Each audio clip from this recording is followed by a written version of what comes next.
La inseguretat s'ha cronificat, lamentablement, com la primera amenaça pels veïns dels barris de la ciutat, segons el darrer baròmetre municipal presentat abans d'ahir pel govern municipal a la ciutat i a les forces polítiques,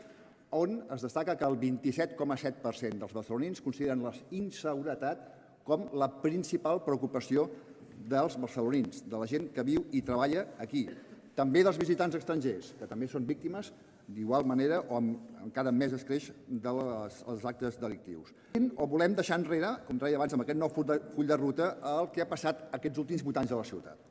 No creiem que les receptes que s'han portat a terme aquests últims 8 anys siguin les que serveixin per, de cara al futur, limitar o reduir aquest impacte tan negatiu que patim a la ciutat de Barcelona. El progrés passa per millorar la qualitat de vida de la gent, disminuir d'una manera clara el nombre de delictes i negar-se a acceptar com a un fet normal